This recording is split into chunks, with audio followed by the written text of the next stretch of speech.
Just a couple of redneck amigos full of BS reviewing bourbon, tequila, rum, beer, and more. Boozy spirits.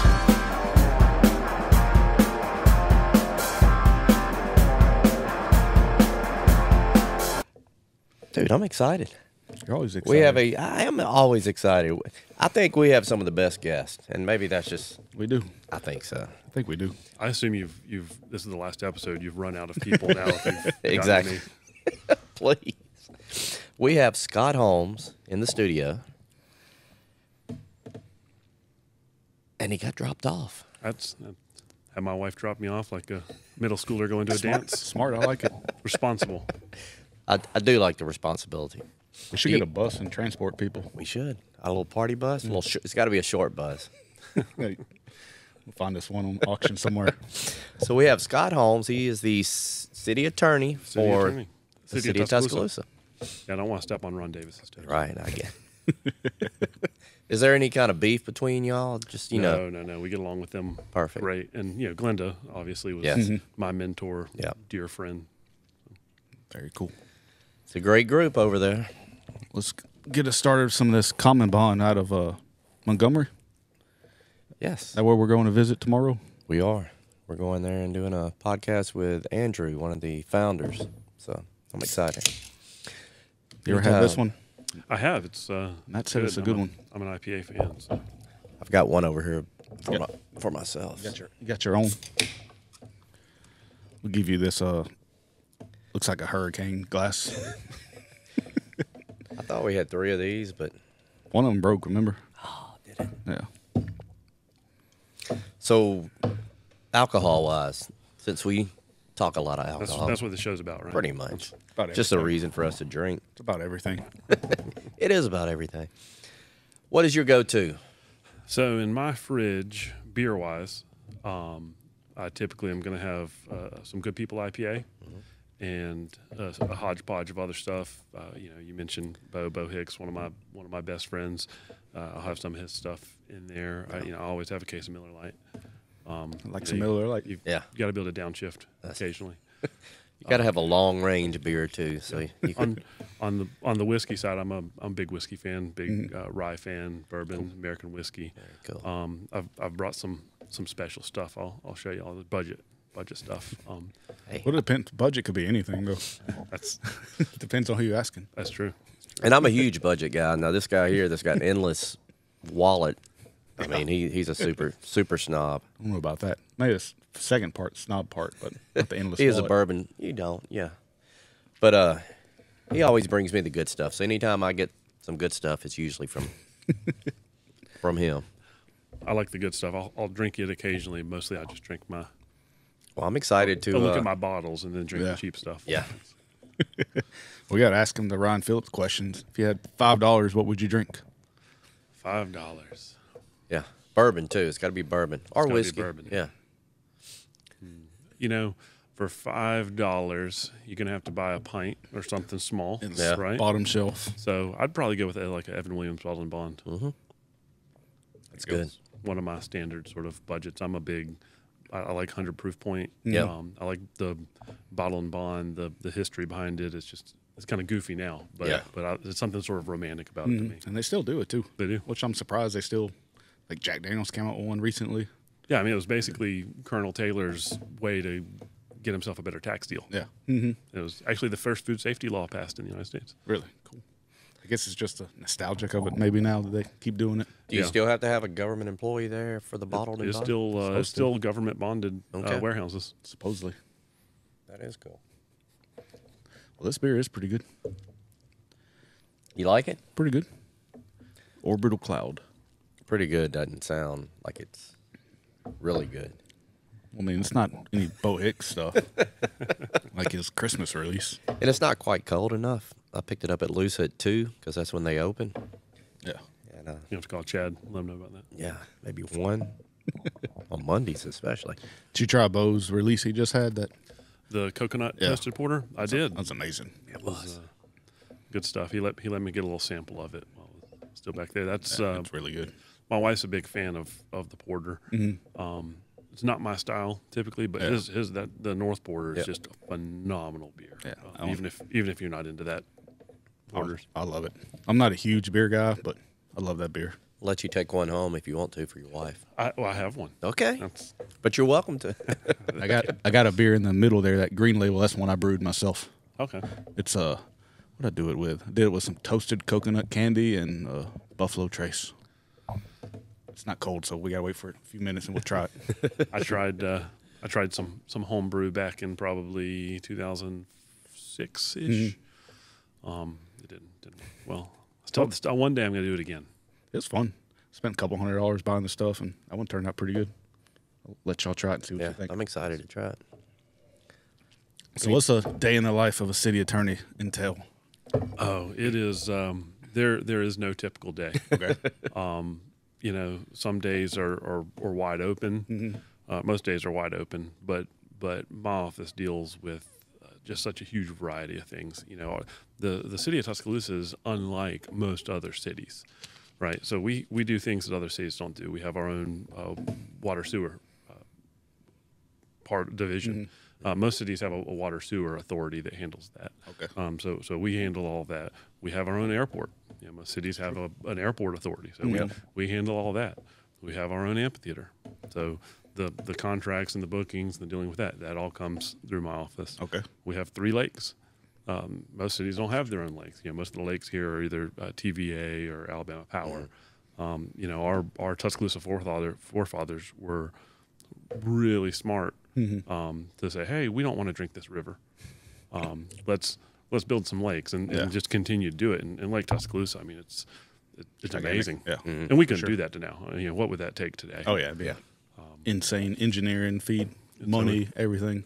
So we touch a little bit of everything, but it keeps it exciting. And one thing you don't have is a water park. We do not have a water park currently. And can you think of the legal stuff that would go along with that? Sure. I wouldn't want that. But I'm excited Northport's getting it. Maybe. I heard Ryan Phillips was going to be the first one down. He will be. Him and Kip. I think Kip, because they're going to name one of the slides. Maybe we told Kip what the Python. Python, yeah. So I Oh, told right. Kip we should name it the Alberta Python. Yeah. You know, it's funny that comes up. One of the adventures, when the Python was loose, that was Glenda Webb was my boss. She was still city attorney. Richard was fairly new. Carly Standridge was our city clerk at the time, and I don't know what was going on, but everybody was out of town except for the 3 of us. Yeah. And so I remember sitting down in the city clerk's office trying to craft what our tweet was going to say, dealing with the Python, and you know, of course, you know, lawyering it up, right? Yeah. You know, I think it was going to say, you know, take the necessary precautions. I was like, whoa, that suggests maybe there are necessary precautions. Yeah. Let's go take any necessary precautions. But that was Trying to figure it out. that may have been the heyday of Tuscaloosa Twitter, though.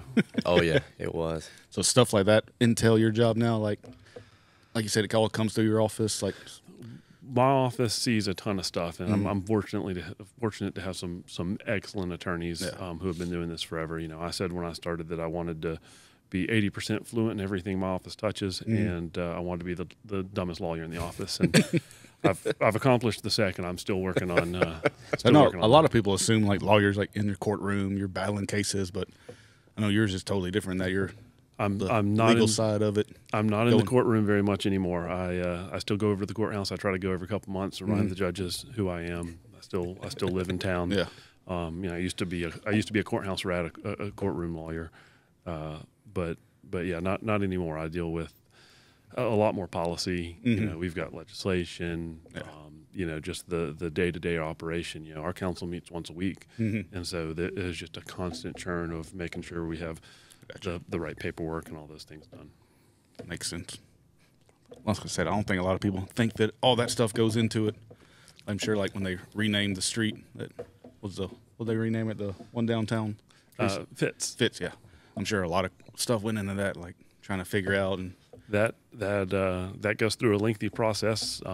That's the the process it goes through was actually one of my first assignments when I started in the office back in 2014, and it is a hard process to get through. It requires 10-year process. It requires a lot of scrutiny.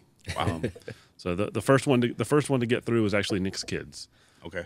So Yeah. I was bested by Coach and Miss Terry, and then ultimately obviously Alman and Gary Fitz and Maxie Thomas, 3 incredible and deserving individuals. Yep. That's pretty cool. So I have to go through all the steps and hoops and red tape and everything.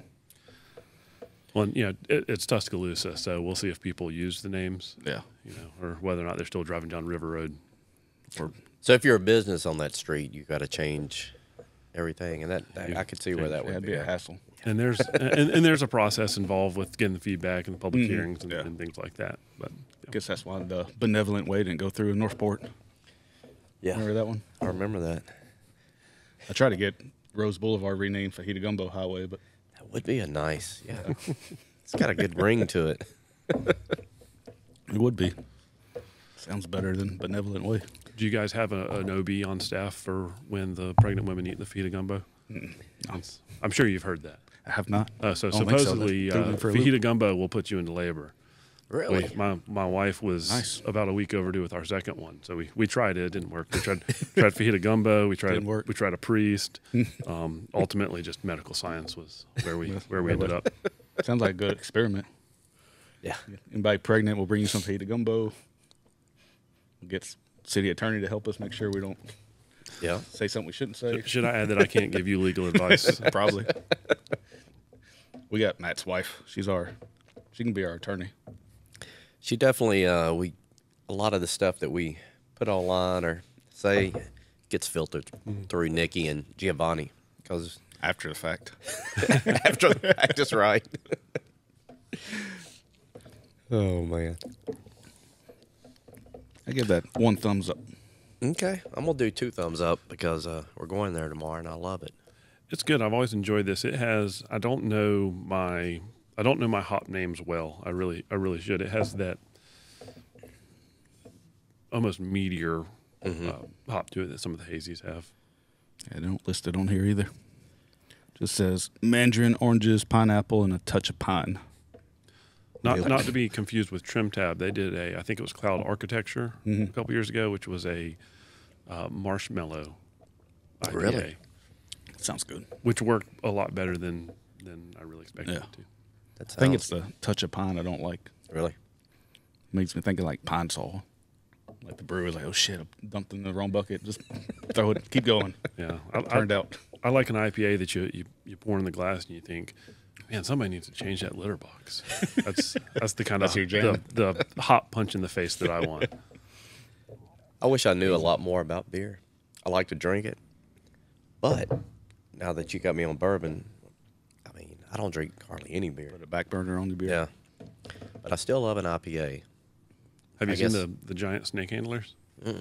They sell snake handler now they're like 21, 22 ounce cans. That's what you need. Added cylinder of death. Have you drank a I still snake have- handler? You're supposed to get me one. Okay, I'm gonna get you one. I'm gonna get you a big one. 3-4 months ago, you said you were gonna give me one. They used to I sent her to your house. they used to have it in the brew house pavilion in the Birmingham airport. That's cool. And the people that ran it didn't realize quite what they had. And so it was the only beer worth its money because you get like a 22 ounce for Yeah. $11.50, and it's a great Stout, deal. yeah. Especially when you're traveling. Yeah, that thing creeps up on you, and when you realize it's too late, it's way too late. When it doesn't say on the cans what it is. Right. Which if you didn't know what you're getting into, I mean that's Yeah, can be dangerous. brutal. Not to get all lawyer, but I think ABV needs to be needs to maybe be on the can. The last, Probably legally required, isn't it? I don't know. I know, like, say for a restaurant, we have to tell you, hey, that all drinks have 2 ounces or something, so you know, so you're not like, okay, just chugging margaritas, like, oh, they got 1 shot. It's Right. like, no, that had 6 shots in each one. then you could sue us. Be like, well, he gave me 3. I thought it was just 3 ounces, but it was 20 ounces. last time I drank snake handler was at Southern L, and I took my shirt off on the patio Damn. and swapped shirts with a guy. If that tells you what it does to you. I don't know if I want any now. Exactly. Think of the people that were eating and saw all that. How the hell did you swap shirts? You just like each other's shirts? Yeah, he had a great shirt. It was a tequila shirt that he worked at some tequila bar in San Francisco. Nice. So yeah, it was cool. It was like a Dickies too. I'm gonna put that on my bucket list. Swap Yeah. shirts with somebody in a restaurant. Yeah. Be like, bro, I love that shirt. You like my shirt? We'll swap. It wouldn't work for me. Can you see me trying to squeeze in a match shirt? Yeah, you have to. You have to get somebody that's the same size as me too. Yeah. Somebody looking like a Tommy boy, walking out. Oh man. So would you bring surprise for us? What glass we need? All right, A little so glass. some whiskey. Yeah, let's. Oh, I like that. That's sharp. Me and Matt over here like orphans, like give me something. So this, I'll let y'all pour. Okay. This is a blend I make. I told Matt, I think when I was sitting down, I'm a little nervous to try it because I used to really like this, but it's probably been 3 or so years since I've had it. But this is all cheap. I'll let you take a sip and see what you think, and then I'll play show and tell. There you go. So it's kind of just your own little blend. Yeah, So What like you a like? 50-50 blend? Is it two different? it's 50-50. Okay. Easy peasy. You have I a like name that. for it? What's that? You have a name for it? I don't think so. You need a name. I think I called it like budget bourbon stunner or something. Like That's- that. I was thinking maybe I just wouldn't say that out loud. Call it the legalistic hooch. Smells good. Does smell good. It's smooth. Yeah, it's not bad. So I mixed this today, so maybe if it mellows more. It is really good. Yeah. So here you go. Y'all ready for the I could get the behind grand that. reveal? So I love benchmark 8. 50%. But so benchmark's 80 proof. Mhm. And I don't know why I would pay somebody to put that much water in whiskey. I'm more of a 100 proof guy. Right. So as I mentioned earlier, Okay. There you go. and so That's good. Yeah. so I like to tell people I water down my 100 proof whiskey with 80 proof whiskey. But no, the benchmark, again, I'm just not a big fan of 80 proof, but it still has some of the Buffalo Trace, the oily mouthfeel, the butterscotch. Yep. But the Evan Williams Bald and Bond, you mix them 50-50, you get it up to 90 proof, and you get the leather and the tobacco and the drier side that I think really work well It does. together. I'm impressed. Yeah. And it's cheap. So you just came across that just for the hell of it, just experimenting and I think I had a bottle of the benchmark and went, see what it tastes like. pour some of this in here because so the Evan Williams Bottle and Bond used to be my sort of go-to handle. I'd have a handle of it or a handle of Wild Turkey 101. Obviously, the Evan Williams is about $15 cheaper. So I used to always have it on hand. I will say the other surprise I brought. It's really good. Yeah, it is. I'm impressed. This is what I generally keep on hand now. The Virgin Bourbon 101. Never seen that one. Never have either. Well, so if you go into the ABC store and you're looking for the old granddad, the Virgin Bourbon's usually sitting beside it. It Really? normally came in a bottle about this shape. It's Heaven Hill sourced. It used to have a 7-year age statement. It's lost that. I think, frankly, it was probably going to get too much competition for Heaven Hill's 7-year bottle and bond. It is excellent. And in the customer service, I'll say at your ABC board, after a couple months of emailing with a guy, they finally got it in handle. That was probably Gilbo. I don't remember what his name was. He was just a really nice guy. He's the head product manager. Okay. Might have been him. See, they had He's the it- one I bugged for jalapenos. They had it in 750s, and when I started drinking, it was like $13.99, $14.99. But they didn't sell handles of it, and so they finally got the handles in stock, and so you can get a handle of this stuff for $34.99. Oh, I've never even seen that before. It's real tasty. I mean, it's real tasty. I should have made you blind taste it since it's in a plastic jug. Should but have. That's why I Yeah. said safe plastic jugs. Usually, I don't know if I want that one. Yeah, I've never even seen that. But I'm about to taste it. You'll have to try the Traveler whiskey. See what you think about it if you haven't yet. No, I haven't had it yet. It's the Old Forester, right? No. The Weller. It's the Harlan Wheatley from Buffalo Trace, the head distiller, him and Chris Stapleton. Okay. So supposedly they did like 50-something different blends and blend 40 what they liked, but they don't tell you what it is. So it's very, very polarizing on the internet. Yeah. Like Matt said, I'm a snob. I love it. I bought like 8 bottles of it. Yeah. They're supposed to be getting in Alabama soon. Matt liked it. Our friend Brajesh liked it. My buddy Todd liked it. You go online, they're like, oh, shit, it's just vodka, Wheatley vodka. It's like somebody said it was just Benchmark. They can't sell Benchmark, so they put Chris Stapleton on it. So, well, have you had any of the color does look let's see, I got a picture of it. Yeah, you'll have to try it since you're a Benchmark. Yeah, have you seen the other levels of Benchmark they have now? Oh, yeah. They got tons of them.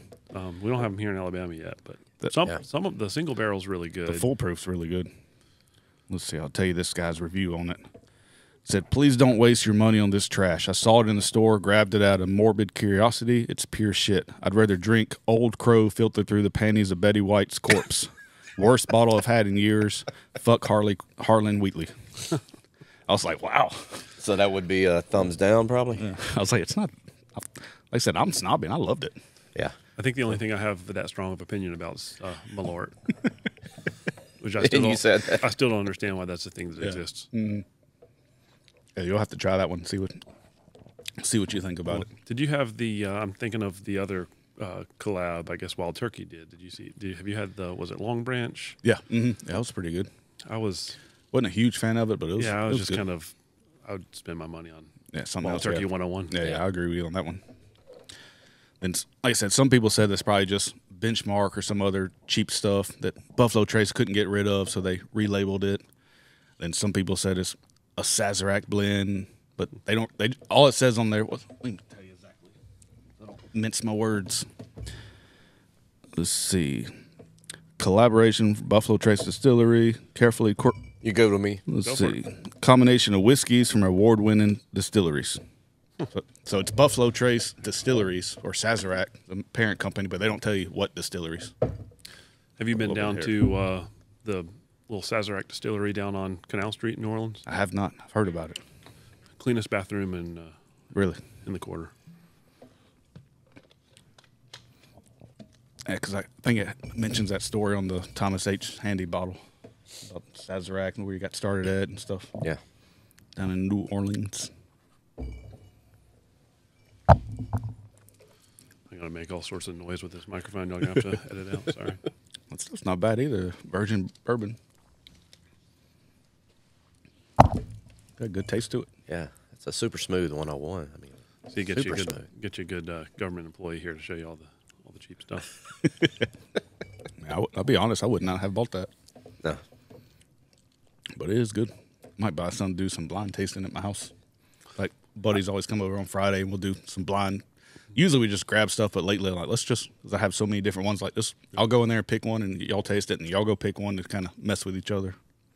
I haven't had it side by side with the Heaven Hill Bottled and Bond yet. I'd be really interested to taste that. They should be real close to the same whiskey. Obviously, rick houses and all that sort of stuff changes. But take a picture of that one. I like these surprises too. Yeah, no. Hey, I couldn't come empty-handed. I like that. I like it. Most guests, unless you're a rep, don't bring us anything. That's true. Should be a requirement. They should. Like when Walt came, all he did was bring Richard with him. Richard wouldn't even get on the show. He just sat on the couch. I should have brought Richard with me. Should have. Yeah. We won't get him on here. So you mentioned doing some blinds with your friends. We did, some buddies of mine. We've done it, I guess, a couple times now. We seem to take a year off in between, but we do a whiskey advent calendar. Oh, that's cool. And the kind of the idea started, we saw someplace sold them, and they were little tiny bottles, and you paid like $300-400, and there may be one Buffalo Trace in there, and everything else is Jim Beam, not anything you want. And so we got together as a group of, we've done it with different groups, a group of 8. So in each 750, there's roughly 25 ounces or so. And so what we do is we take, I saw you had a little sample bottle over there, I think. And so we take those little sample bottles, and I'm usually the one that collects people, I have friends all over, and so they travel, see something unique, we get it for the calendar. And so kind of hoard it for over the course of a year. And then I, mad scientist, individually pour, whatever 200 of those little small bottles, measured out of 3 ounces each. Yeah. And You have the Advent box, or do you just throw it together? I just throw it together. My friends are still waiting for me to I'm going to build a nice wooden box. My wife was like, no, you're not. Yeah, I got cardboard ones. I did a tequila one I bought online from Okay. a buddy of mine. It was like $200. It was 25 days of tequila, and it had little punch outs. Oh. I'm sure they sell it on Amazon. So we end up doing that, which is a fun way because we do, if you use the app Splitwise. So everybody, if you buy a bottle, you put it in Splitwise, and everybody, everybody cool. shares. So if you see a bottle, like I wouldn't necessarily try that for $200 myself, But split it up. It's a good idea. and I you like that. and you spread it over a year, 18 months acquiring it. And so what I did was kind of my idea the first time around is you end up with an ounce or so left in every bottle, and so I just put all those together. There you go. Little infinity for And the 25th day. And so I bottle it for the 25th day, and so the amounts I usually end up with about a 750 of it left over for myself. Awesome. There And you go. it's we one year we had a bottle of Warbringer in there, and it's amazing that like super smoke. It'll just an ounce of that will just carry right through. And one of my buddies is a computer programmer and his company does cost accounting software, and so he'll run all the mash bill and the amounts of I'll measure everything that's left over. We'll put all the mash bill together, and he'll run it through to be the total mash bill, total alcohol content of That's cool. of whatever we end up with. That's pretty cool. That is cool. Sorry, I don't have any left over of last year's. I'd have brought you that. I bought what's the alcohol thing called? You measure the hydrometer or something like that. Hydrometer, Is that what it is? yeah. I bought one when I was doing my beer. Put it in the beer thing. I was like, the hell's not working? I picked it up, and the whole bottom had shattered in the damn beer. I'm like, okay, I lost the beer and I lost my hydrometer. Awesome. Next time you see Bo Hicks, ask him a funny story about a hydrometer. We will. We need to get him on here again. He was a good one. He so he's doing doesn't drink during the week. That's his thing he's doing currently, and that's typically what I do. So thanks for having me on a Monday. Yeah, we can post this on a Friday. So. That's well, so I go over to Druid City on Friday afternoons is kind of my routine, and so Bo told me this week that I'm his signal. So when I show up at the brewery, that's when it's okay to start drinking. Let's go right now. So I was Just show up and mess him up. Exactly. I was I was sitting on the couch Friday evening, and my wife said, "Oh, well, you're like Bo's booze matador." So I was sitting on the couch trying to get AI to make me pictures of me being Bo's booze matador, and there's some comical, Some good ones came creations. out. That doesn't make good audio. I'm sorry. I like it. AI stuff's crazy. Is AI going to mess up the legal area? I don't know. I mean, I feel like it's going to mess up a little bit of everything. I think it'll. I think Some better and some worse. I think it is just another level of automation, right? You know, this we've dealt with this for millennia. Yeah. Yeah. It is true. Let's throw something in AI and see what it comes up with. So when you go home This is good. on Friday or Saturday, what's your go-to drink? Is it this mixture? Is it No, just Evan Williams straight? So I haven't made this mixture in a while. I usually keep my This my one's, virgin. this one's pretty empty. Yeah, I've had some help. It depends. You know, normally I've gone over to Druid City, and so I may come home. Depends on what we're doing. If I'm going to start the grill, I may grab an IPA. All right. You know, if I get home, we're going to sit down and watch a movie. I may pour a glass of whiskey. But Damn, AI is crazy. I said podcast with an attorney, a restaurant owner, and a music store owner that's about alcohol. That sounds like a fascinating podcast. You get to explore the topics like alcohol licensing, legal challenges for restaurant and music store owners, and the intersection of law and hospitality industry, discussing current trends, regulations, and personal experience. Could make for engaging content. well, that sounds hard. Don't ask me those questions. Damn, we need to hire her. We need to start doing that before each show. What are we going to talk about? That's interesting. So, on the AI, legal challenges for Matt. Yeah. So you like the Traveler? It's good. I think It it's has that. I mean, the $30-something. the mouthfeel and the to me, I call it the butterscotch flavor that just runs through the Buffalo Trace line. Is just so good. I wish they would say what's in it. Just to shut everybody up. Because I do agree, like, it was probably something, benchmark or something they're not selling, so hey, let's throw this in there. Chris Stapleton's going to like it. And then he's sober now, so everybody's bashing him for that. Like, you're sober doing a alcohol, it's going to be crap. I think he still likes money, though. Yeah, I mean, it's good, though. He's a good business guy. Like, I could say that's one of my more everyday drinkers, like, go in there and sip on it because it's not super high proof. Yeah.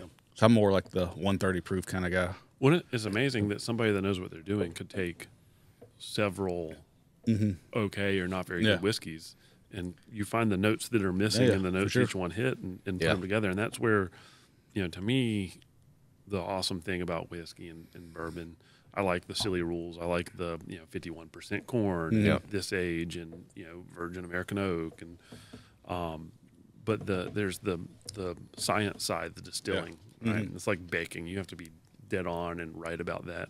My wife does the baking in the house. I'm not a baker. And then there's the blending and the aging and all that side of stuff. And to me, that's kind of the art of, for sure. The one you brought us, that's pretty good. Well, awesome. Yeah. So I think we did didn't we have the bottle and bond on our blind tasting? We did. We both did it like 2 thumbs down. We hated it. I think it was like that was pretty good. third or something, and That was last like place. a 4. Yeah, it wasn't. Yeah, it was last place out of 4th. But then you mix the two together, like you said, maybe missing some notes that I didn't personally liked or whatever, and it's really good. It can be dry and harsh, the Evan Williams bottle and bond. Have you done? I've never done it.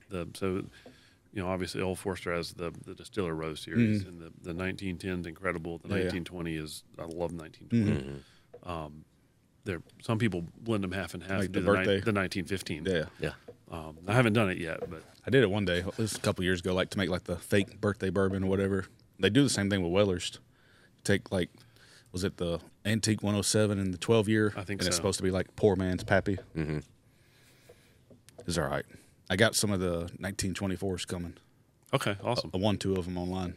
I keep looking for them every time I go in. Yeah. I don't think they're in Alabama yet. I don't know. I haven't seen them. I looked it up the other day on you ever seen the AL Boss app? I love the elbow. It's not on there. So they're not coded in the system. I should email Gilbo about that. You should. He said we're getting Traveler. He said he's just waiting on Sazerac to do whatever they have to do to get into the state. I'm surprised I hadn't gotten the other benchmarks yet. Yeah, no, there's like, Yeah. have you tried the foolproof one? I have. I did. That one's really good. I got a couple bottles of that one at home. I knew a guy that went to Georgia and bought several of them and divided them up, and so I got basically little samples of the whole line Okay, cool. from them. I've had that one and I've had the foolproof. I hadn't had any of the other ones. The top floor one. That thing's That's the best one. no, I don't think so. It'll put hair on your chest though. Really? It's I like higher proof, but Yeah. boy, that one comes in real hot. I need to try that one out. Try to see if I can win one It sucks that we have to go to Georgia and Mississippi sometimes to get. to get stuff. We were talking about going to Mississippi on Thursday, me and my buddy, because one of our liquor stores, they do an Old Forester, the blue label. Okay. They did a pick on that one. So we're talking about going. My buddy goes and buys some, and he flips them on secondary. I just get it because I like it. Right. Yeah, I think I have a bottle of the ABC pick single barrel proof rye Yeah. Old Forester. Yeah. Oh, the green label one, that one's really good. I love rye. That one's good stuff. I'm with you on that. I think it's an IPA and rye. You just like that robust flavor. It's funny. My wife likes, but she's not a huge whiskey person. I'm slowly getting her there, and that's, I guess, my advice for somebody trying to get somebody into whiskey is old fashions. And the Angel's Envy rye that is aged in premium rum. Yeah, so completely I different. mean, it's just candy. Yeah. That was one of my first ones. I used to love it. I don't like it anymore. I don't know if you're the same way. Like, I used to love it because that was one of the first bottles I bought at the distillery. Got into my bourbon collection whiskey. Then tried it the other day. I'm like, I don't like this anymore. I guess my palate has changed. It does change. Well, it's interesting to me because that's MGP. Yeah. Right. And so and there are tons of people doing great stuff with MGP. Yeah. And it's interesting to see how different it can be. I mean, I think I've seen some High West sitting up there, and High West initially was all MGP and started working into their own make. And again, that's where you can let somebody else that's really good at it do the science. Yeah, yeah. And then you're going to handle the art part of it. That's right. And then there's, trying to remember their name, up in Memphis. that was Pyramid Vodka.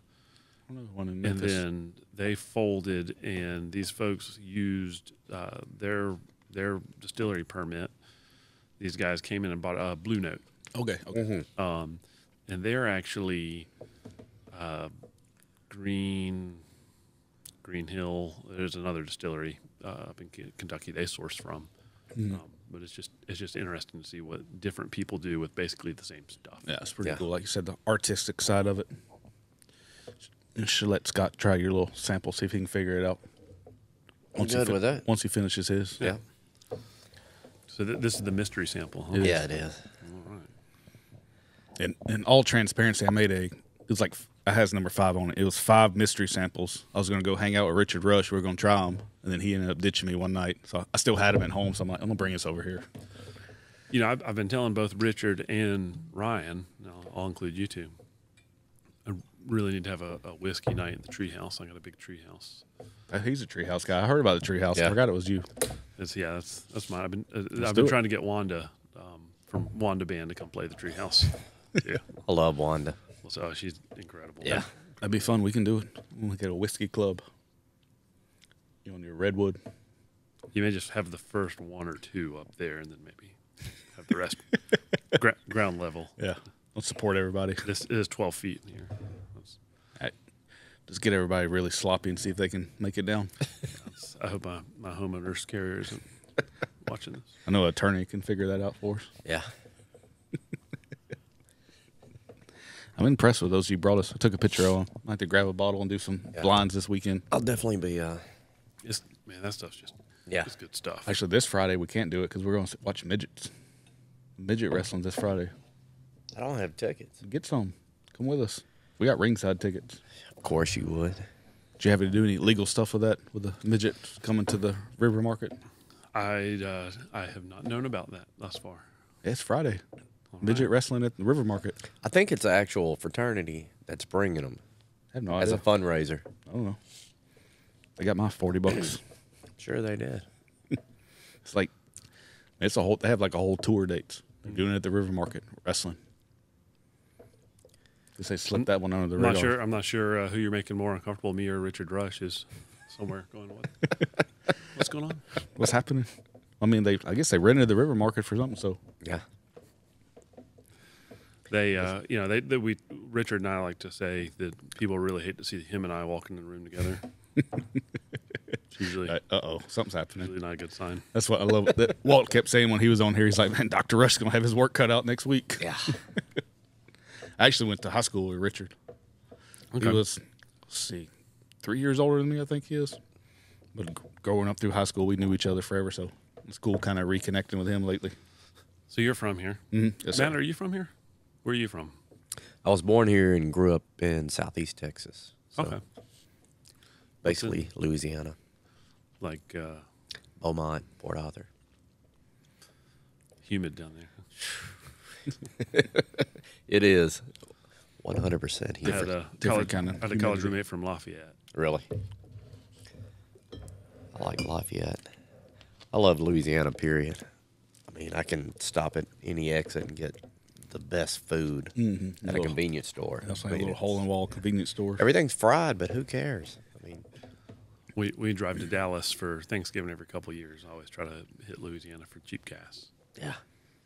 Get some lotto tickets, some cheap gas, some Booze. probably some booze, some boudin. You ever been to Best Stop? It's in what's the name of this? It's one of the little cities in between Lafayette and Lake Charles. They actually do online ordering. Me and my buddy will get like a $400 order and split it. They ship it to our house. Food or booze? Food. Okay. Like boudin and stuff. Yeah. Boudin, gumbo, stuffed chickens. That's good stuff. Yeah. So what you think about that blind sample? Somebody racing motorcycles That's- outside. Yeah. Yeah. It's good. It's rye. All right. Not a rye. I'm getting that. You getting some burn. I'm getting almost the herbal bubble gum. That makes sense. I get from rye. I hadn't heard that one yet. Herbal bubblegum. We need to add it to our list. I like I saw one the other day. Somebody's like, it has a little wet pavement taste. Like this was like some like top guy. I'm like, really? Like he wasn't trying to be funny either. I'm like, wet pavement. Who has tasted that? I don't know. If I said But I get that taste. if I said that, they'd could make fun of us. It was, what was that on? One of those like tequilamatcher.com where it has these like sophisticated, like all these charts. It was like wet pavement. It was like notes of wet pavement. The big, what's that, spider web chart? Yeah. Notes of wet pavement. It's not a rye. And I've never had this until today. He let me try it beforehand. Since Richard didn't want to hang out with us. I'm glad Richard didn't. Because otherwise, I never would have. Need to see if my beer's cold yet. I want y'all to try it. I'll check it out. Let's see if I got the picture. You got any other guesses? No, I don't know. It's good. It's got to be at least high rye, right? Mm-hmm. Save me. Yeah. No. Oh, Pappy 15. That's why I never had it. yeah, exactly. Old Pappy 15. It's good. You know what's funny? I had a glass of the Lot B. Actually, after the last mayoral election at the Alcove, had a glass of Lot B, and it was excellent. And I could have sworn it was a rye, Really?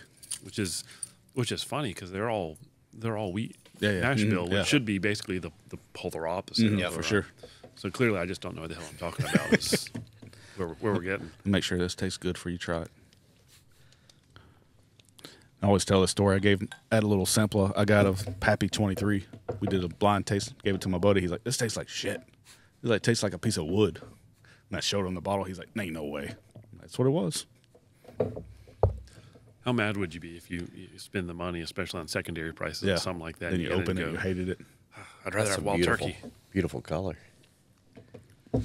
Pretty good. This is only the second beer I've ever brewed, just like a gallon at a time. So if it tastes like shit, you can tell me. It won't hurt my feelings. Smells like bologna and porter. See if you get that. No. Do you not? I get the porter. I'm a guest here, Matt. Stop trying to get me in trouble. Do you not get a bologna smell out of that?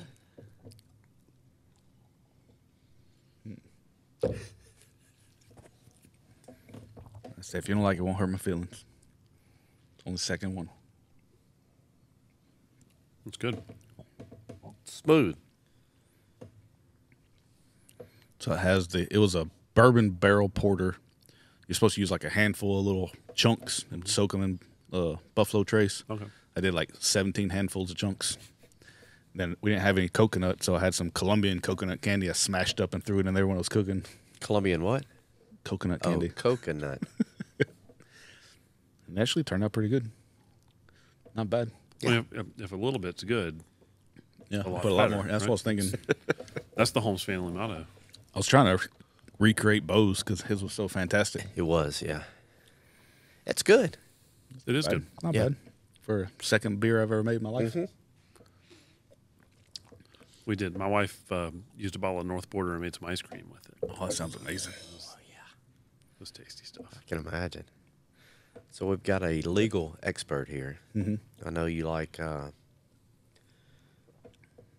dispensary type questions sometimes. Yeah, we always got to bring those up because that's up and coming.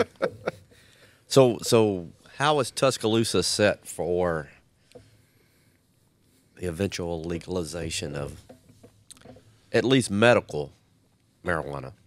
We are prepared. We were actually one of the first cities in the state to pass our resolution authorizing it, Yep. which is something you had to do. Yeah. In looking at it, where it could be zoned and where it would potentially be with the protections under the state law, we felt that we didn't really need to do anything else. You know, going back to, I think 2017 or so, we actually looked at some of when CBD and all that sort of thing was coming out of the Farm Bill. We actually looked at potentially some zoning regulations for cannabis-based businesses. Yeah. Because the idea that eventually this is coming. Yeah. Or at least seems like it. And it ended up not getting anywhere. But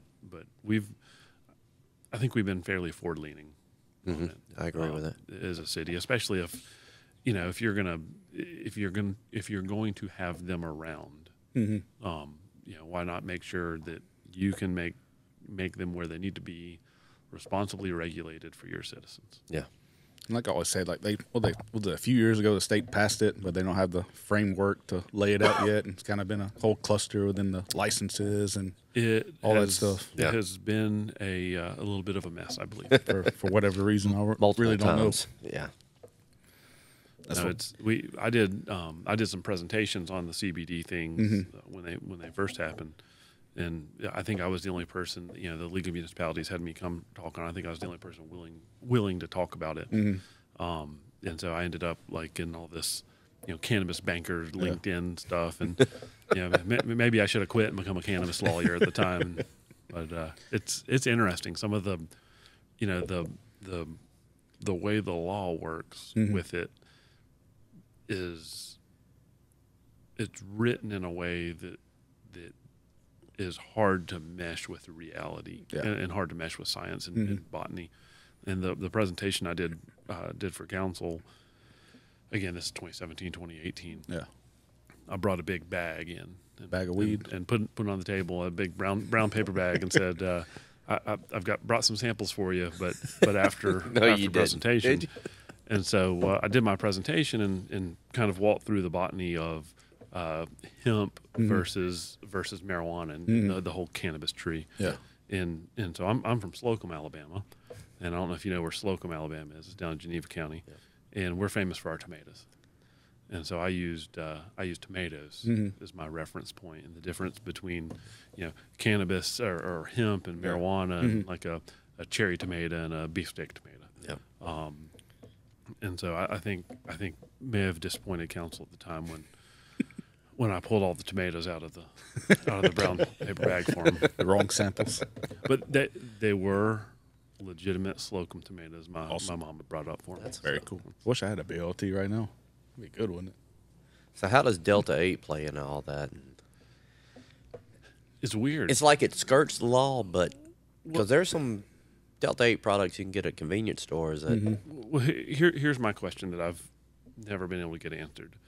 And it's real nerdy stuff. If you look at, I think it's Title 20 that talks about controlled substances, that has the schedules, and one of the things that was happening is scientists were able to come up with psychoactive drugs faster than the legislature could outlaw them, right? Because it has to actually be illegal. Yeah. Like it's not like everything's illegal. Right. And so there's actually what's called an analog. And so it basically says, hey, if you bind to the cannabinoid receptors, if you are an analog, if you act like, if this is at all acts like marijuana, it's illegal. And so I've never understood how the hemp stuff, how the CBD, frankly, and how the Delta 8 works with that. It's super scientific nerd, like the THCB, A0, all kind of different ones. Well, even though Delta 9's outlawed, the Delta 8, in my opinion, should probably be captured under the analog. I'm not saying that we need to go out there and run around, because it's really, and where we've dealt with it in my official capacity, it's tough on our guys on the street. With what's legal, what's not legal, and that's initially the AG's office said, okay, leaf plant product isn't legal regardless. You can get Delta 8 plants now. And that makes it hard. It smells the same. It does. You don't know. And then that's what I was telling my dad, because somebody told him, because he has a lot of neuropathy, pain problems. They're like, you need to try these gummies. So he was telling me, like, he wanted me to get some, but he goes to a pain doctor, gets, pain pills. So if they test him to make sure he's not smoking weed, doing drugs. Sure. I was like, they can't tell the difference between CBD, Delta 8, and if you smoke weed. There's no difference in that. No. I was like, so you need to ask, before you take it, ask your doctor, because he's like, yeah, I know it's illegal. I'm like, no, it's legal with the farm bill. Yeah. It's legal, but it's not legal for you because you're at a pain doctor, which doesn't make sense. Yeah. And like, somebody was telling him, man, I take it. I sleep great. I feel amazing. So he's like, I wish I could do it, but I can't do it because I might get, think I'm a druggie. Yeah. And then I've heard other people, different professions, like, hey, whenever they pass it for my work, I'm going to go smoke weed. And if they say something like, no, I took a gummy, because they can't tell the difference.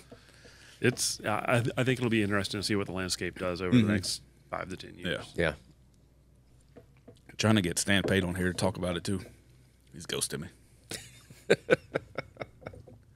texted him last night too. Did you? Yeah. was 3 texts in a row ghosted. You must have been drinking. Was. That's how I get most of, I guess. That's how I got Walt. So I'm gonna send Walt a message on Twitter or X. 5 minutes later, Richard texts me, "Hey, when you want to make this happen?" I was like, "Oh shit, it worked." That's how I got this haircut. A couple drinks, text your barber. Yeah, what's happening? Boom, you're bald. But Stan Pate's been ghosting us, so.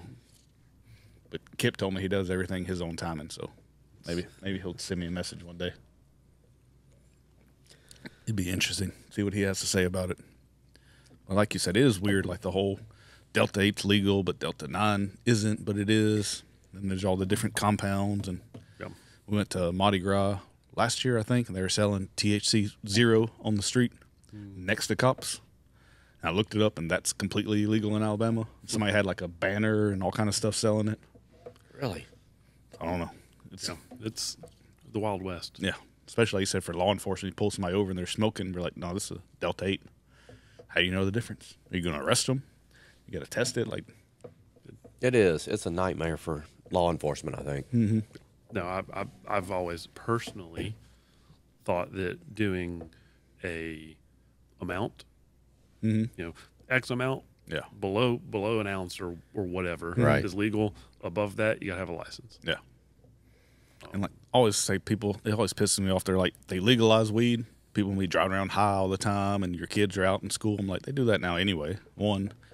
People, like, we could sit here and just take shots and shots and shots for 4 hours and let's go drive down the road at 100 miles an hour. Like, Right. And a buddy of mine that's in law enforcement, he's like, I've never pulled somebody over speeding that was high on weed. On weed, I throw that in. He's like, usually they're going 20. I've never been on a domestic violence. Somebody wanted to kill me. They was smoking weed. Yeah. They're just like, yep, take me. I did it. That's true. That always pisses me off. They're like, man, people gonna be driving high, some crazy. Let's go get some beers. I'm like, what's the difference? Yeah. Well, I mean, It all impairs you. Yeah. drive down the street, you can smell it. Yeah. Oh yeah. I smell it on the way over here. I'll tell you, McFarland is. Buddy, are you smelling Delta 8 though? Maybe. You don't know. I doubt it. It smells good. I tell you that. I doubt it. But like you said, there's Delta 8 flowers you can buy. Yeah.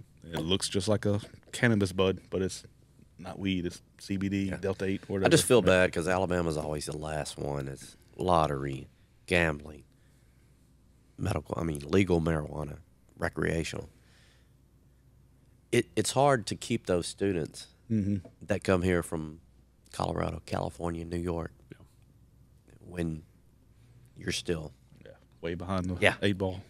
But literally an 8 ball. That's what Ivy should do, just legalize 8 balls. Be the first state in the union. Matt's going to say, is there anything we can't talk about? Oh, we're just going to talk about recreational drug use the entire time.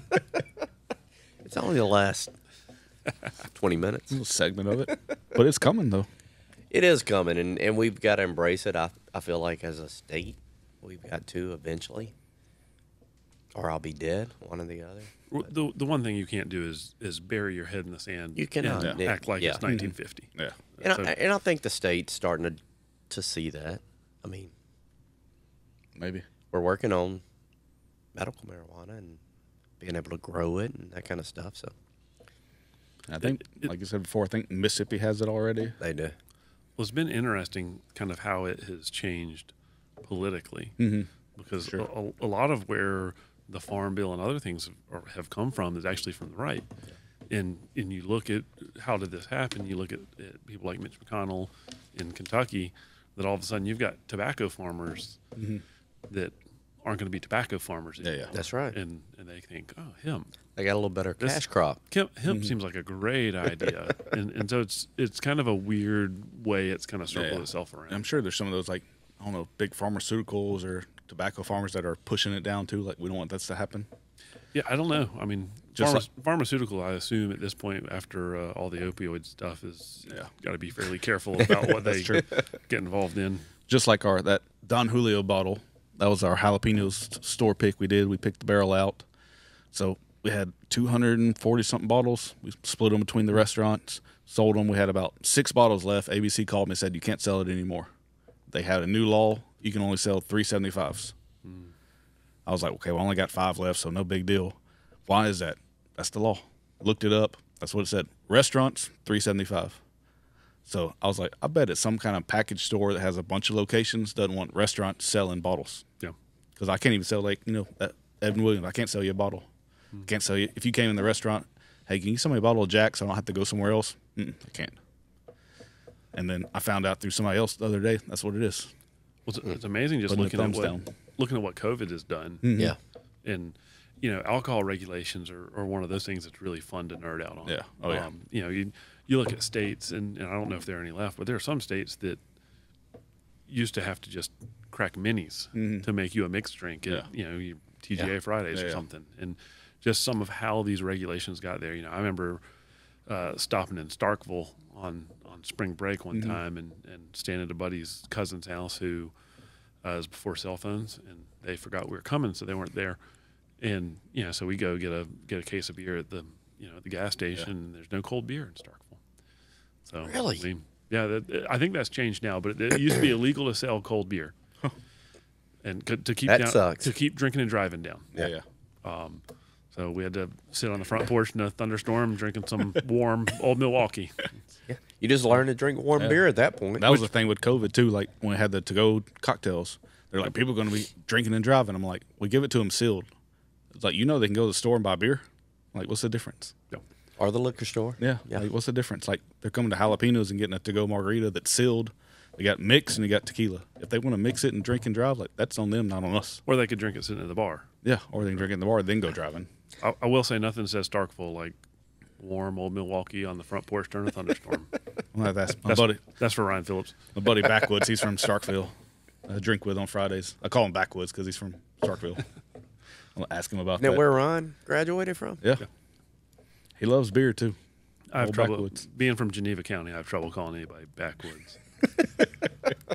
I just met him one day. He's like, I'm from Starkville. I'm like, you from Backwoods? And then, like, another buddy's like, that's your nickname. After I went to college, Slocum finally got a Subway. There you go. That was But actually, we were talking about other states. So Giovanni, he's like, let's fight it. Like, let's try to get it changed because it makes no sense. Why can we sell $3.75 but we can't sell $7.50? Like, what's the difference? So he's like, give me a comprehensive list of every state's law. So I sit there like 3 a.m, just got pissed off going through all these states. Because it's like so-and-so state, you can get cocktails to go mixed. Like, I can mix you an old-fashioned, put it in a glass, take it home with you. Texas, there's drive-through Louisiana, daiquiri. too. Louisiana, too. Put a little piece of tape over the straw, like, sealed. So I got him a whole list. But Gio will make it happen. He might. He's got enough influence, and He does. he does. Well, Alabama's alcohol laws were written in the shadow of Prohibition. Yes.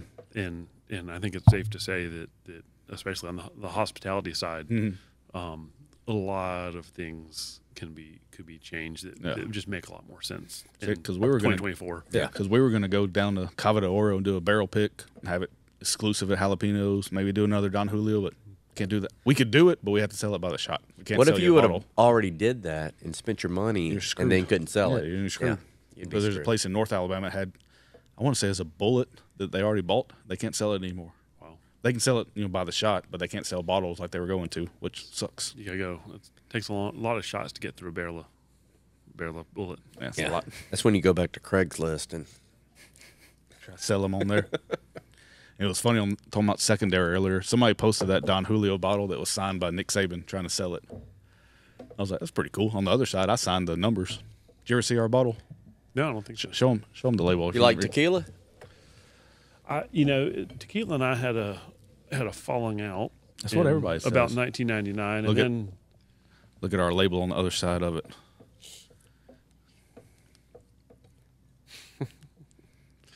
I ended up dating and then marrying a Texas girl, and so I found tequila again. So that one is it's a Reposado. Their regular Reposado is 8 months. That one's aged 10 months. Wow. It's a little higher proof. It's really good. Tasty little sample Get you a of it. little. See how he twists his arm. Yeah. So Saban signed the other side of one bottle, and the guy's selling it for like $200. I was like, that's cool. I signed the numbers on the other side. You could sign that, Nick Saban. I could. I mean, it doesn't have to be Nick Saban's. So I don't know Nick Saban's autograph, but is it actually Nick Saban's autograph? Oh, it looked like it. I've seen it before. It's like yeah. a big old N. And smells good. My wife's a Blanco fan. I love some good Blancos. That's what, going back to earlier, talk about the Advent calendar, the tequila one I had, day 25, was a infinity blend of all these high-proof Blancos. He probably did the same thing you did, like made a bunch of bottles and had, like, I got extra. If y'all have somebody drop off, I'd love to jump in that bourbon Advent. Yeah, yeah. We haven't talked about it yet this year, so it may be a 25 Christmas thing. You know, I went down. I've never been a huge fan of waiting in line for anything, but for whiskey. And the ABC, the way they used to do it, the drops, I really liked it. Right. But now they publish everything and it's Saturday mornings, and I'll try to show up at 10:15, and you still end up in line. But so this year for the lottery, I've never made the lottery, and didn't make it again this year. Same. and had actually forgotten it was that day. And I had a neighbor that texted me, "Hey, are you going down?" I was like, "No, I'm not going to stand out in that." And kind of kept texting me, and then said, "Well, there's nobody at the walk up. You can." So I said, "Fine." I got up and went and signed up for the walk up. And so I think I was number 100 or number 99 in the walk up. So I think there's 150 in the lottery. So I was about 250, and walked in and was actually very surprised at what was left. I got the last bottle of Weller 12. Cool. Yeah, I had a ton of stuff this year. We showed up at like 2:00 after the walk and everything. Got some pretty good stuff too. And all the Willets. I mean, there was and so I thought, man, this would have been a good way to go through and start the calendar. Yeah. Because there's a lot of stuff that's like that you can't get any other time. Well, and it's like, I don't know this. I don't have time to look it up. Yeah. But I don't necessarily want to. I'm not dropping $200 on a bottle of whiskey I don't know anything about. Right. I knew they had some the Jack Daniel twice barrels, but when we got there, I didn't see any. I didn't see the label, so I asked one of the guys, like, "Didn't y'all have some twice barrel?" Nah, I think it's gone. Let me go look. He comes back with 2 cases of it. He's like, "We forgot about this." I went one year, like the Monday or something after, and I'd forgotten which day it was. And so I ended up there on a Tuesday. I think it was a Tuesday, and it was on Saturday.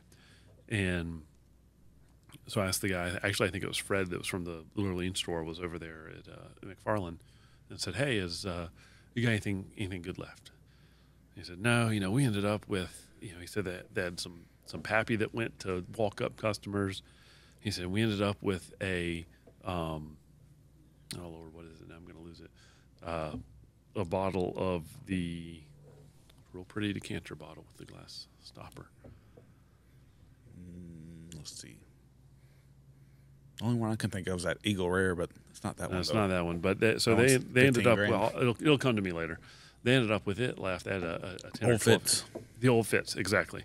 So they had like I don't remember, a 12, 14-year-old Old Fitz. And he said, "No, we just had this Old Fitz that was leaking and we couldn't sell it." And I was like, "You still have that?" And so he brought it out of the back, and it's like in like basically an evidence plastic bag.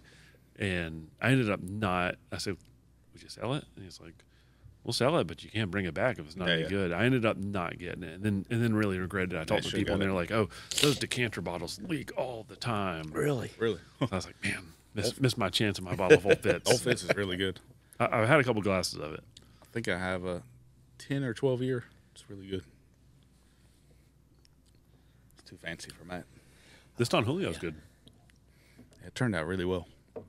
I see a lot of whiskey drinkers Try this one more time. veer into nerding out on rum or nerding out on tequila. Yeah. It's like a hard fork in the road there. I went both ways. I nerded out tequila, got into bourbon, and then my buddy introduced me to some Foursquare rum, which is like the Papia rum. Okay. Bought a bottle from him. I'm like, now I got another vice. Now I got rum. Yeah. My wife and I were up in Memphis and did a tour of Blue Note. Oh, cool. And it's a cool little distillery, and they really limit their tours. And so it's like, it's not some tour guide. It's like the CEO or somebody else that's there. And so we walked through, and we were doing the tasting after and talking. And one of the bottles, one of the barrels he showed us aging was they were aging a Caribbean rum in an ex-rye barrel. Oh, wow. And so I was like, I've seen the opposite of that a bunch. Yeah. And so, I kept talking to him about it during the tasting. I said, "Man, I'm really interested to try that when that one comes out." And he said, "Well, let me see what I can find." So he comes back out with a blank bottle that he's taken a sample from, and says, "Well, this is we'll try a little of this. It's 135 proof currently." Oh, that's amazing. And it was real tasty. I bet. And I thought, man, somebody could get themselves in a lot of I don't trouble think they with this hadn't stuff. released that yet, though. I hadn't seen nothing No, about they that. haven't. That was this fall. Okay, so still pretty. We got a Blue Note up there, but we hadn't opened it.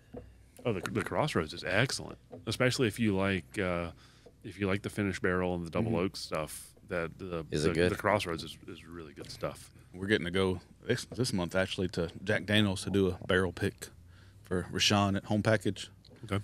He wants me and Matt to go because we're sophisticated.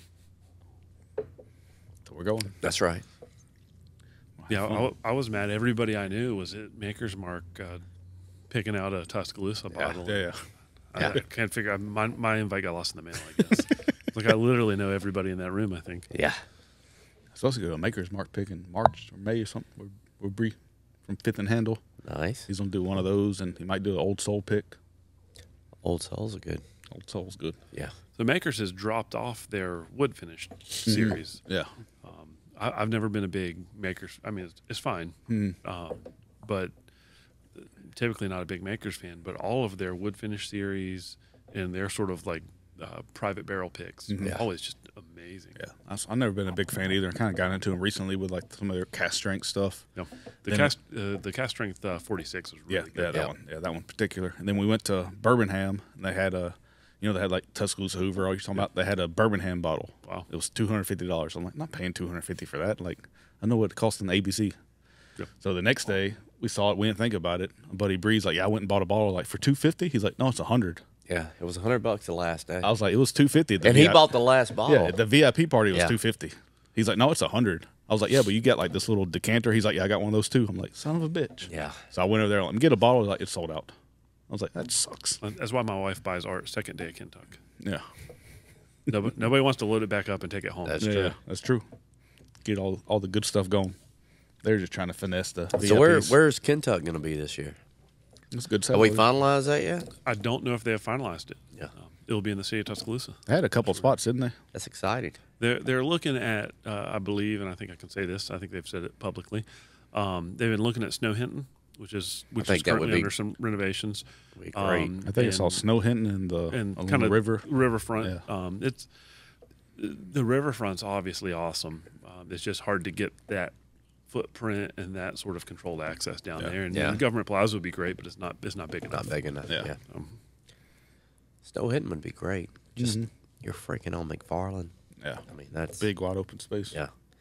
They're doing all kind of electrical.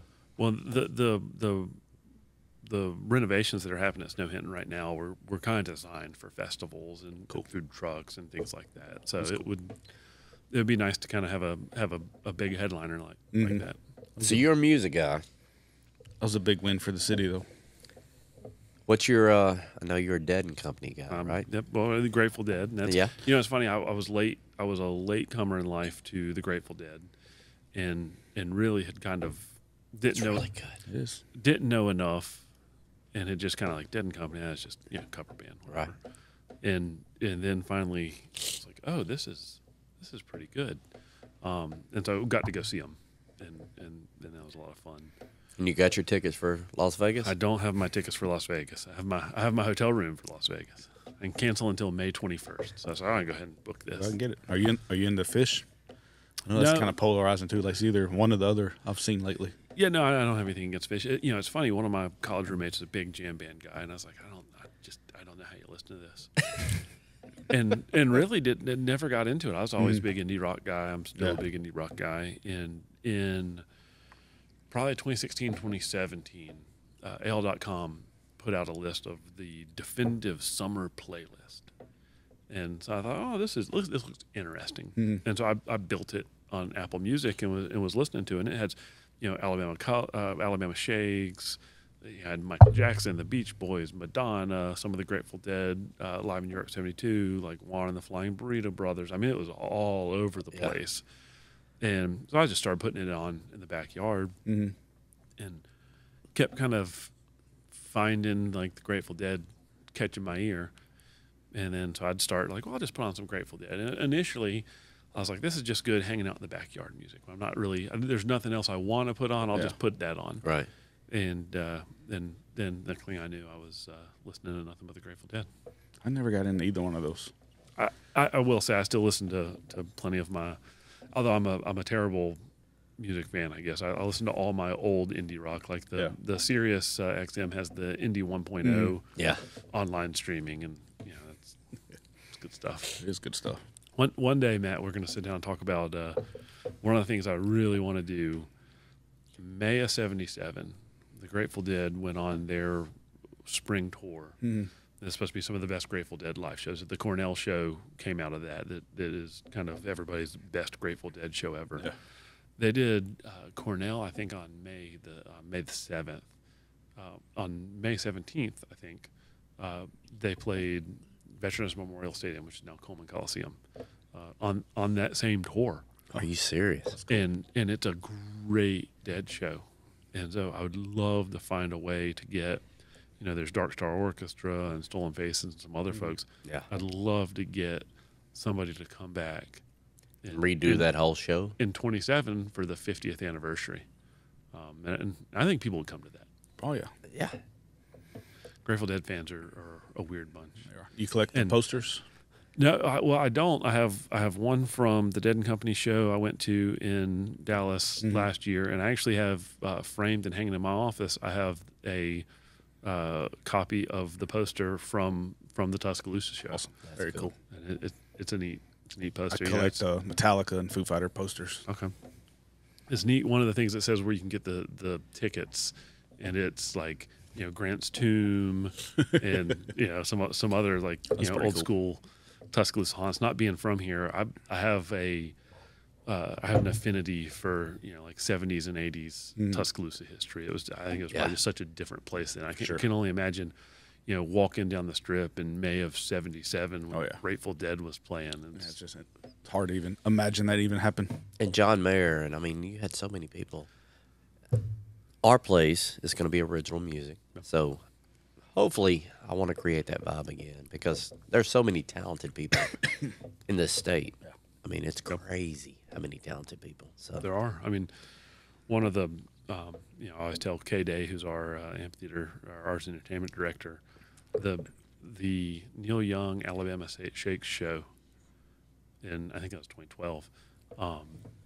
That concert in Tuscaloosa, the Tuscaloosa Amphitheater. I mean, what a hell of a show! And Neil Young was he's a big railroad guy.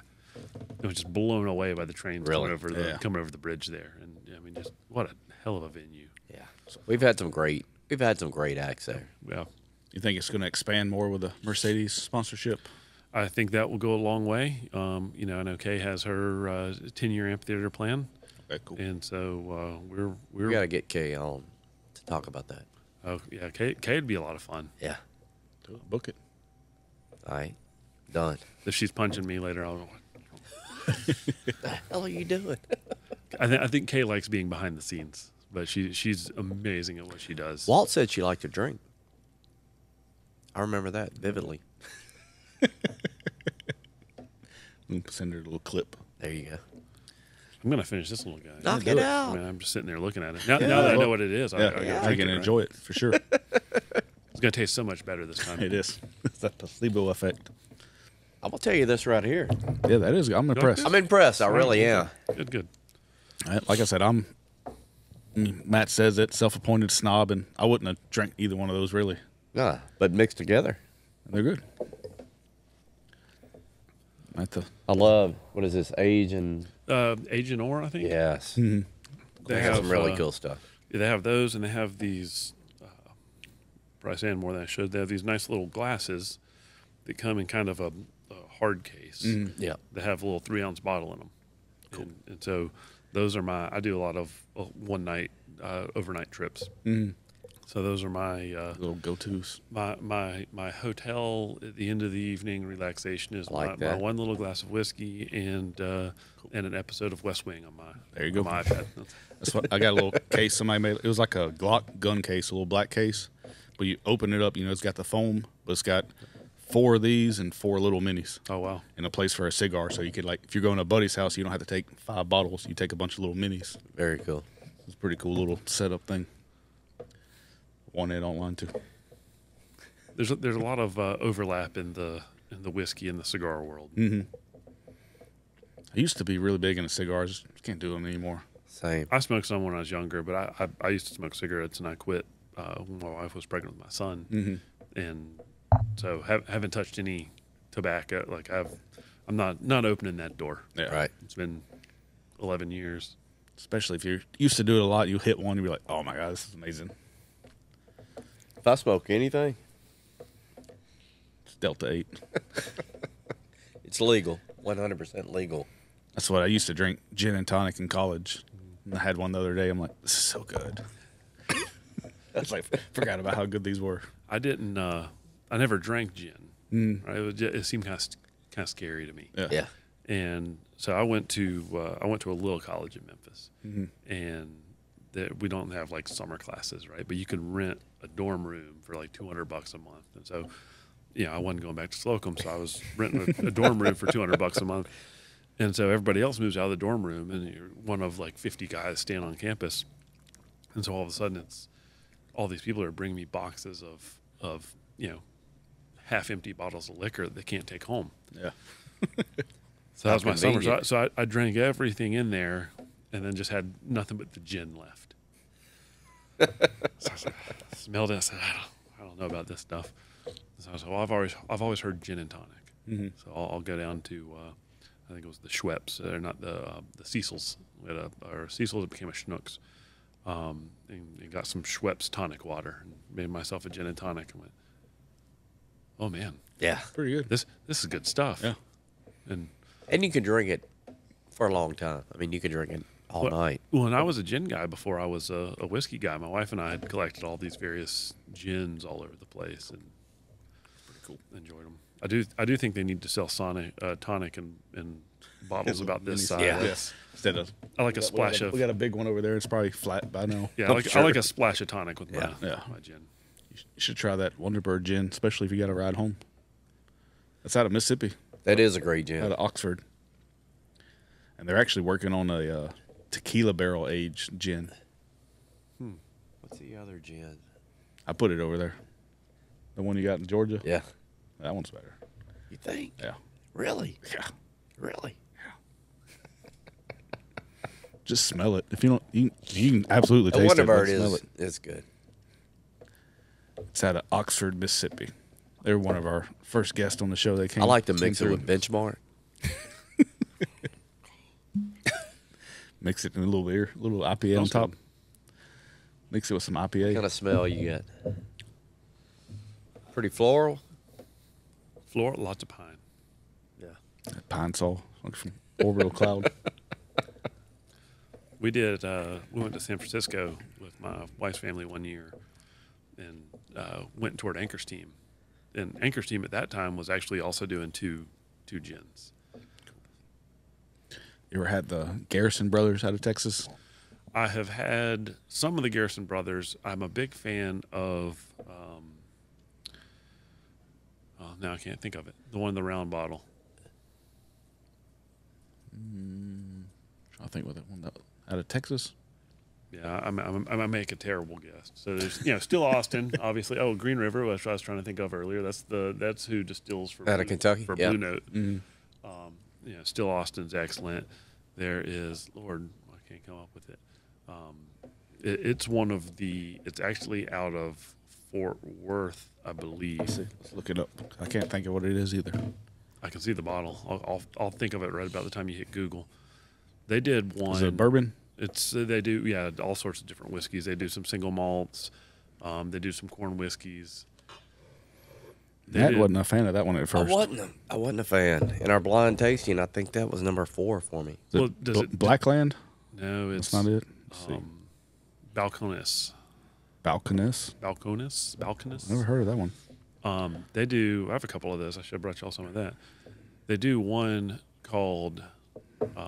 It's a smoked. That's really good. Okay, you'll see it on here. Balcones, Texas pot still. They all have The pot still I've heard in great. Yeah, that one, and they do some others. They need a better graphic designer. Yeah, they've done some. They did like a Shiner barrel aged. I like it. I like the corn cob. Looks like a dildo. They need a better graphic guy. I don't know what that is. He must have got the guy in Northport hired. Shout out to Jeff Hogg.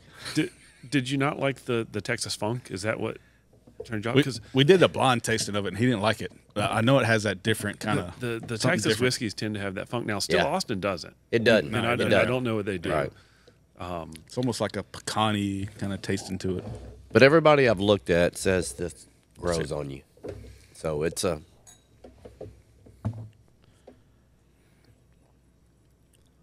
Beautifully unique.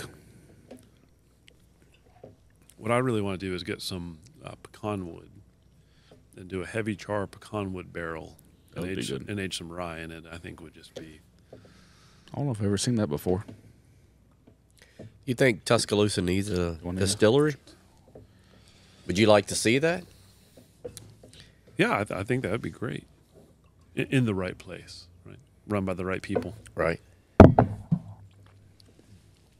Like I said, better. it has that Texas funk. I don't know what. It still different. does have a little bit of. It's good. I love it, but I don't know what's different about Yeah, it. it's like a. It's like a dirty sock and MDMA. Well, it's like a sweetness of something that's gone flat. Yeah, But wet pavement. yeah, there you go. What pavement after the ice cream truck? Yeah, I love it. It's good. I like it. You like it better Yeah, now? I do. That's being raised in Texas. He put it last place on our blind tasting. They might, But it also went against like normal stuff, so it was weird tasting. So he was like, no, I don't like that taste I of mean, it. we had Buffalo Trace. We had, I forgot what else, but they may not let you back in the state. It's true. I don't know. Have you had any Detling?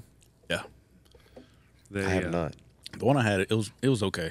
I wasn't a huge fan So of it. the standard like 80 proof, meh, no, like it's whiskey. Yeah, Their cast strength has like a peanut butter candy to it that reminds me of actually of a Four Roses single barrel. okay. I don't know if I can't remember which one I had. I have to look It's it good, up. and I've had their bottle and bond.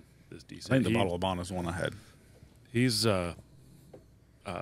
the guy that runs it's a really nice guy. We had it on the whiskey advent calendar, and I couldn't find anything about it, and so every day when we did that, the guys that do it with us, they don't know what order anything is. They don't know what any day is. And so every day I send out an email about that whiskey. Gotcha. And so I had actually emailed him asking for the mash bill, and he was That's cool. happy to fire it up. So Yeah, you need to put me and Matt in that group. Yeah. yeah, we could get one. We could get it started again for. If not, we'll start a Tuscaloosa version of it. There you go. We'll start Boozy Spirits version. It's fun. I do like We a basically Boozy did it Spirits today. Advent. Yeah. Basically did it today. We have drank 25. I'm going to tell you, I like Texas only because I think it ages quicker just because of the heat. Well, yeah, the moving in and out of the wood. Yeah. It's unique. Like I said, I say it's almost like a pecan taste to it somehow. If this restaurant gets off and running, I promise you I'll have a distillery here. Can't have a barrel pick though, 'cause you can't sell it. I can sell it in the distillery. It's true. Yeah. There was a guy that was going to do a distillery off of Queen City. Which would be good. This was years ago. It's in that in the building that I think the Builders Group has now. Okay. And he was going to do like a nice restaurant with a distillery attached. And I don't know what happened to that. I think maybe he ran into Money? ABC issues or money or. What would you call your distillery? I don't know. I'd have to think about that. Making whiskey? Everything. All spirits. Everything? Yeah. Like Dread Vodka, River? Agave. Can't All do of it. tequila. It's true. Have you had the was it Post Steel the Texas? It's like a Texas plant that's similar to tequila that they so. distill. We have a bottle of it at home because my wife's Texan, and she read about it. I think in Southern Living, and so Interesting. we were at the beach and found it. I think She was born in Texas? She was born in Texas, born and raised in Dallas, Texas. I met her in Memphis, and then drug her to Birmingham, and then drug her to Tuscaloosa. I keep telling her, we can go back to Geneva County. She's not biting. She's not feeling that. I like the assassination couple.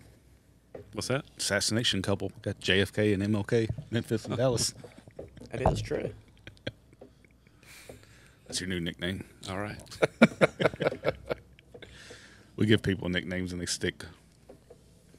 We make them stick. Dude, I'm excited. I mean, your beer is freaking good. Thank you. It was good. I've drank a lot of bourbon too, though.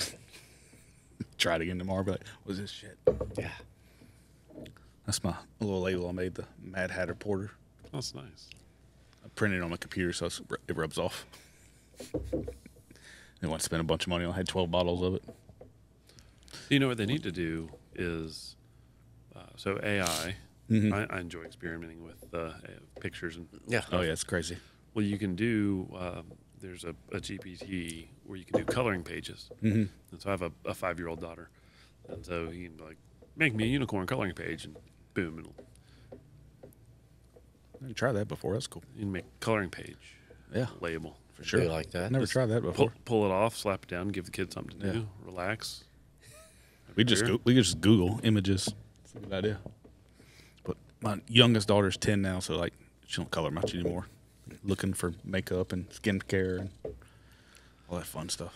So my daughter is started. So we have a long history with Druid City and going to what we call Mr. Bose or Uncle Bose at my house.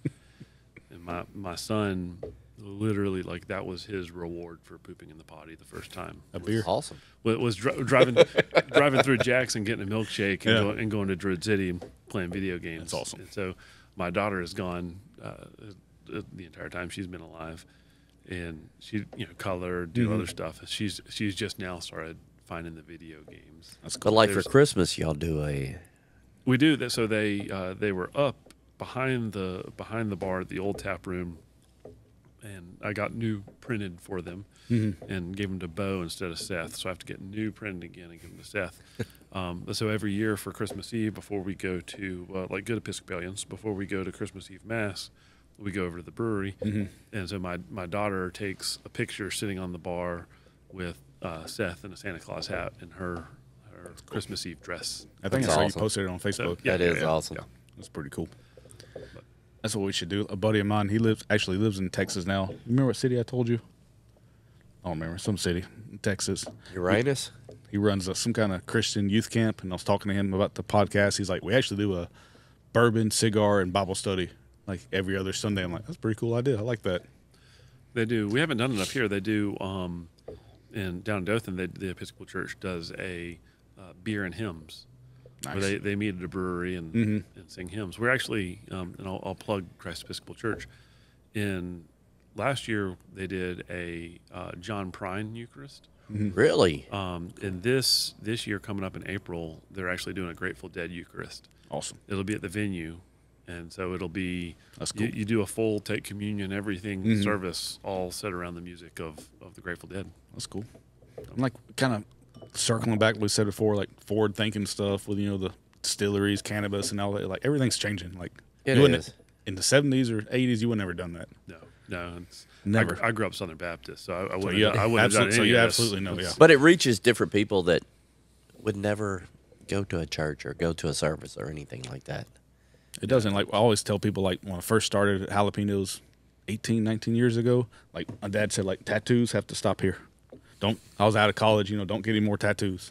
Now I got a whole sleeve and nobody cares. Nobody's gonna come in and be like, I'm going somewhere else. You got tattoos. That's true. But 20 years ago, absolutely. Yeah.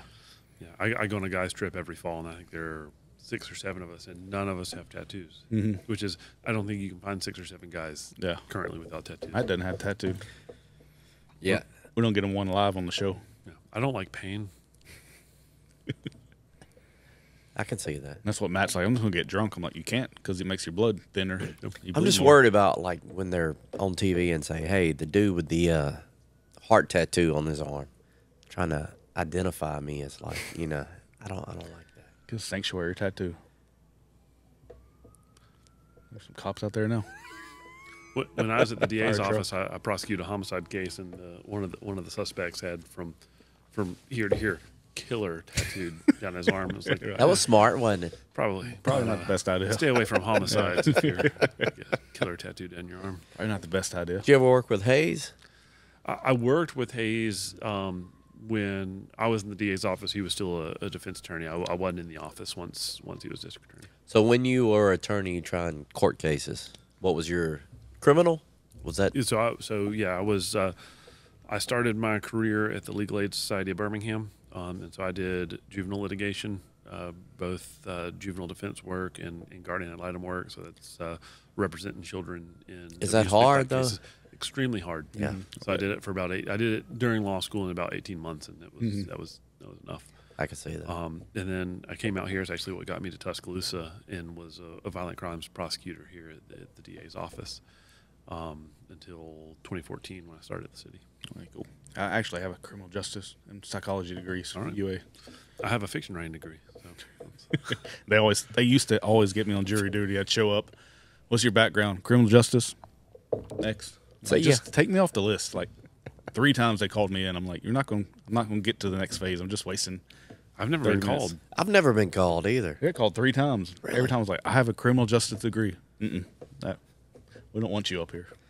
I've never been called for the ABC either, for the lottery. I have. And the quarter, I wonder if it's the same list. it's got to My, be. my wife, actually, I never got called ABC lottery, but my wife, year before last, she got 5th place. Wow. 2nd and 3rd place didn't show up, so she got bumped up to 3rd place. Annual or Yeah, quarterly? Yeah, the annual in December. Holy crap. So I made her a playlist. I laminated it. It was like table 1, get Pappy 23, Pappy 20, Pappy 15. Like, I went like order. Like, they don't have this one, get this one. So she had like her little list. Flow chart. Yeah. Did you basically. apply for a new credit card just for that? Needed just to. for that day? Yeah, she spent like, I want to say it was like $1,800. I got like 20 bottles. That's cheap. I sold a bunch of them and made $6,000 and still had 12 bottles left. Yeah. It was awesome. I mean, she got like the Pappy birthday bourbon. Like she was 3rd place. So I keep my whiskey I buy, but I watch the secondary prices. Yeah, so right. occasionally I'll tell my wife like, oh, I could sell this for, and she's like, well, I'm not gonna. yeah, that's what I gonna usually drink it open when the most time of is mine. right. I sold those because I personally bought them. They went through the restaurant, Sure. and then I needed money to pay the credit card. But I always tell the reps like, hey, if you give me something through the restaurant, allocated stuff, like I'm gonna sell it or I'm gonna drink it. I'm not gonna go flip it. I know a lot of people are Right. like, I'll go flip this and make money for myself. I'm like, I'm not gonna do that. Yep. Like if you gift me a bottle, like it's staying in. And I got some buddies that do a lot of flipping stuff, and I don't do it personally because, like on the secondary online, because my name's on a liquor license. Yeah, it's probably not a good. I don't want to give them any kind of reason because I know how they are. Even if I went to Mississippi and bought an Old Forester and put it on there for sale, I'm sure there's some little bylaw that you can't do that with a liquor license. So I just stay away from that, or get somebody else to post it for me. Good call. I will buy some and gamble on them, but I won't sell any. I don't know if that's legal either. So I don't think it is, but it's fine. It's fine. We're not talking about it. We're not. I'll drink more of your traveler. Go share. We share everything. So what else does the city have going on? Anything Really? interesting? We always have interesting things going on. What we getting up to spring here now, right? We're gonna have early spring. That's what they say at Groundhog's Day. Yeah. I was actually down on the Riverwalk Saturday with my son, and there's some groundhogs apparently that live under the core Okay, yeah. building right there. Cool. So this groundhog comes popping out, and the guy walking by says, "You're a day late, man." I said, "Man, just watched a dad joke happen here. Or what was it? Was it Birmingham Zoo that has a possum or something like that? Do they? I saw it on the news. Really? And my wife's like, "Oh, the possum said." I'm like, "It's a groundhog." She's like, "It's a possum." So we started kind of fighting over it, and she's like, "Look on the TV," and it's like Birmingham possum. I'm like, "Okay, I'm sorry." Like, it was a possum. But we'll have what do we have? This town in April because the weather's typically good. Yeah. The March, April, May, especially April, May, the weather's either really good or it's terrible, right? But being such a football town, everybody packs in all the stuff that most cities would do in the fall. Yeah. Those get packed into April. Yes. Sure. And so you'll have Thank God. Yeah, so you'll have the Druid City Art Festival, and it will be busy with all sorts of stuff, sure. which is, that takes place over in Government Plaza in And I think Live at the Plaza starts in May this time, which Oh, is does it? Yeah, Okay. Well, May and that's- June, which is much better in June and July. Yeah. It's been amazing. You know, Heat-wise. when they first made Government Plaza, it was just kind of a park. Yeah. But then it has really transformed to be, I think, what it was meant to be, and that's the city's backyard. Yes, right. sure. And I've said, Live at the Plaza is phenomenal. I really think if you didn't even have a band, and you said, hey, bring your kids, it'll be an entertainment district. Everybody will have lawn chairs, get some food, go get a drink, let the kids run around. And that's in this town. If you have something outside where the adults can get something to drink, and it's also kid friendly, it'll be a success. Oh, yeah. Sure. And we were telling somebody that the other day. Like, it used to just be, like you said, fall football. The rest of the year is dead. That's it. Now there's so much stuff going on. I know Visit Tuscaloosa doing great things in the city and like bringing stuff in. And summer's almost as busy as fall. Yeah. As far as Just stuff going on. tours stuff and to do. all. Your hotels are booked. Your restaurants are slammed. Well, if you look at what's happened, so I started working at the DA's office here in 2007. I moved here in 08. I moved here temporarily, 16 years ago. And when I started at the city, I was looking through something and came across basically a downtown inventory where they had walked through downtown just taking pictures of everything. And it was before they did the Downtown Urban Renewal Project, which is unfortunately called the DURP. And people that weren't familiar with Tuscaloosa in 2006, 2007 would not recognize this town. Absolutely. I mean, they're basically cars on sidewalks. They've been abandoned. I mean, the blight was It's crazy. insane. And what this town has become over the last 15, 20 years is For sure. is remarkable, and one of the reasons I'm still here. That's it. And just like I said, just more stuff for people to do. Yeah.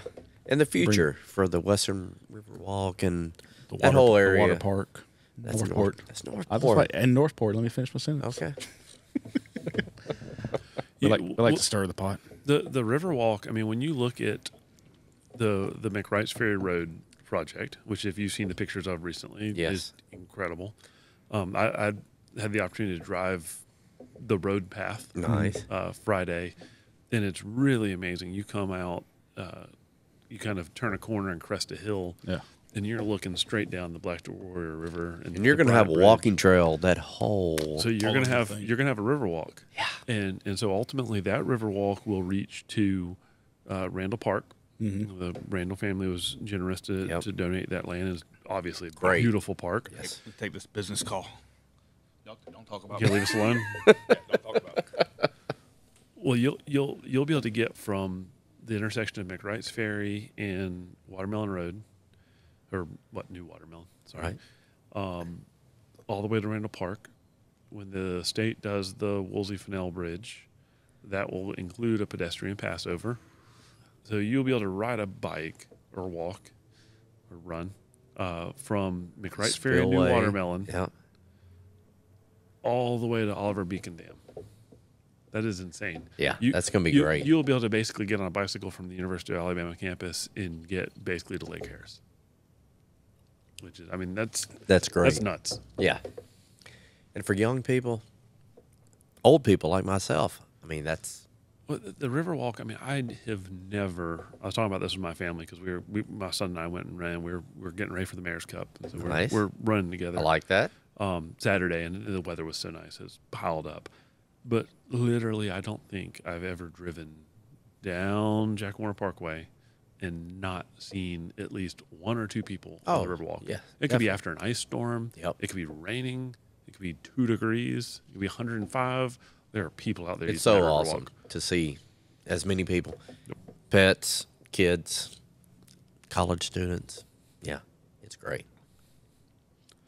So I'm excited. Dude, I'm going to tell you, I'm very impressed with your mixture. Well, thank you. I don't think I've been very interesting, so I'm glad you enjoyed my mixture. Really? I think you've been great. Very impressed with this, which I will have to pick up. Bardstown, too. Cheap and good. Heaven Hill sourced.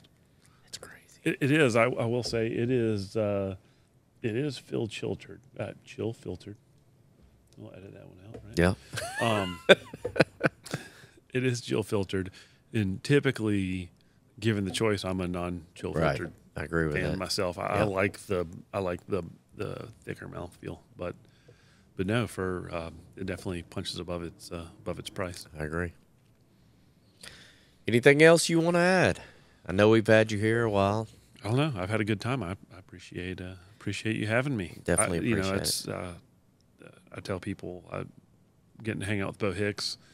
Occasionally people think I'm cool, which is that's nice. You are a cool guy. I consider myself Bo's squarest friend, so it's nice to be around cool people. Well, I consider you a very cool person of Tuscaloosa. I appreciate it. Cheers.